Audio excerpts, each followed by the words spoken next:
কারণ এটা ঠিক যে এই মুহূর্তে বাংলাদেশের বাস্তবতায় বিএনপি ব্যতীত অন্য কোনো দলের হাতে রাষ্ট্র ক্ষমতা দিলে তারা দেশ পরিচালনা করতে পারবে না বাংলাদেশের অভ্যন্তরীণ চ্যালেঞ্জ এবং জিও পলিটিক্সের জায়গা থেকে। সো দেশের স্বার্থেই কিন্তু এই মুহূর্তে আমাদেরকে বিএনপিকে সহযোগিতা করতে হবে।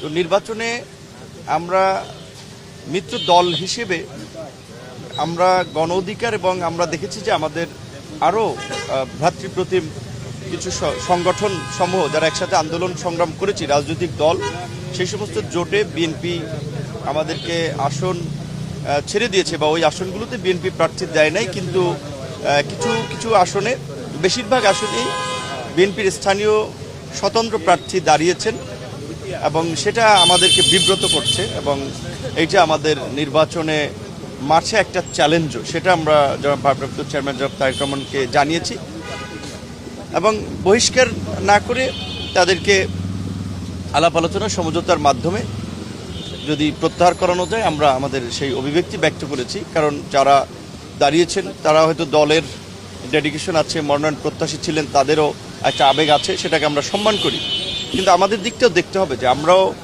একটা প্রতিকূল সময়ে রাজনীতি করে আমাদের একটা অবস্থান সারা বাংলাদেশে ছোটোখাটো হলেও তৈরি হয়েছে।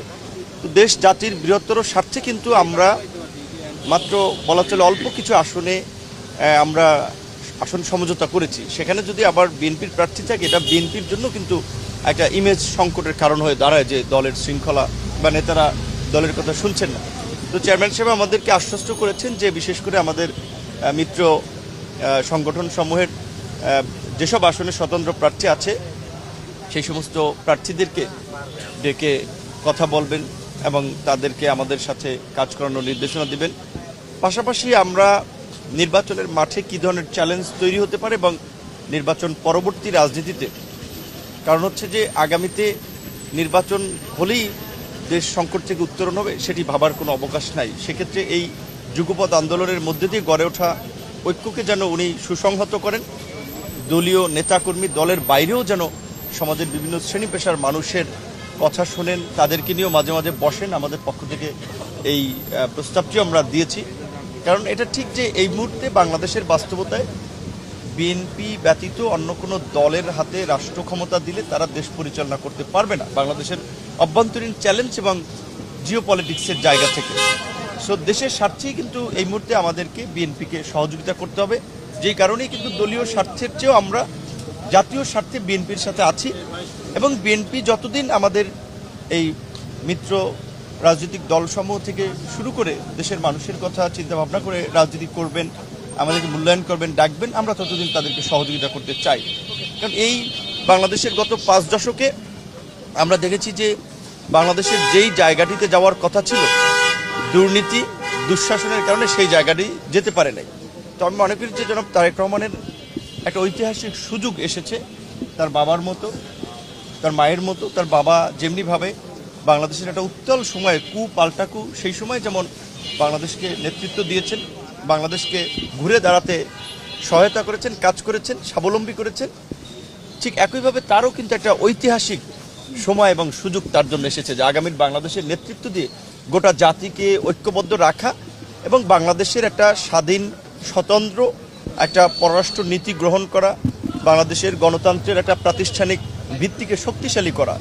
তিনি ইংল্যান্ডের মতো একটা দেশে থেকেছেন, সেই দেশের গণতন্ত্র উন্নয়ন দেখেছেন, সেই বিষয়গুলো আমরা আলাপ আলোচনা করেছি। আপনার কি আশ্বস্ত কিনা আজকে? হ্যাঁ, আজকে ফলপ্রসূ হয়েছে কিনা আমি চিন্তিত না, আমরা আশাবাদী এবং তার কথাবার্তিতে কোনো আন্তরিকতার ঘাটতি নাই, তার প্রচেষ্টারও কোনো ঘাটতি নেই। এটা আমরা আন্দোলন সংগ্রাম থেকেও যখন আলাপ আলোচনা করেছি আমরা দেখেছি এবং তিনি পরিষ্কারভাবেই বলেছেন একটা খুবই হেভি স্ক্যাজুলের মধ্যে মিটিংয়ের মধ্যে প্রতিনিয়ত আছেন এবং তার দল কত সিরিয়াস সেটা তো দেখেছেন যে, বা আমাদেরকেও জানিয়েছেন, আমরা এটা উপলব্ধি করেছি যে ম্যাডামের মৃত্যুর দিনেই কার্যত আপনার হেভিওয়েট নেতাদেরকে কিন্তু বহিষ্কার করেছেন।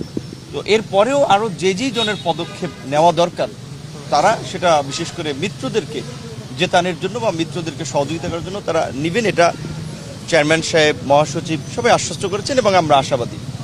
বলেছেন যে বহিষ্কারই আসলে কোনো সমাধান না, আপনি কোনো পরামর্শ দিয়েছেন কিনা? আমাদের জায়গা থেকে কাজ করছেন, আমাদের জায়গা থেকে আমরা বলেছি দেখেন বড় দল কিংবা আমাদের মতো ছোট দলেও আমরা এই মনোনয়ন বা প্রার্থীতা হ্যান্ডেল করতে গিয়ে দেখেছি একাধিক আসনে 2-3 জন আগ্রহ পোষণ করছে। কাজে বড় দলে তো এই চাপটা থাকবে এবং 17 বছর তারা নির্বাচনে ভোটে অংশ নিতে পারে নাই, কিন্তু বহিষ্কার করলে তো অনেক আরো ডেসপারেট হয়ে যাবে বা বহিষ্কার করলে তো দলের নিয়ন্ত্রণের বাইরে চলে যায়। সেই জায়গা থেকে আমরা আমাদের জায়গাতে পরামর্শ দিয়েছি যে বহিষ্কার না করে বরঞ্চ বা যাদেরকে করাও হয়েছে তাদেরকে ডেকে যদি কথা বলে সেটা পার্টির জন্য ভালো এবং মিত্র সংগঠন হিসেবে আমাদের জন্য ভালো। আমরাও স্থানীয় পর্যায়ে যারা আছেন তাদেরকে নিয়েই কাজ করতে চাই।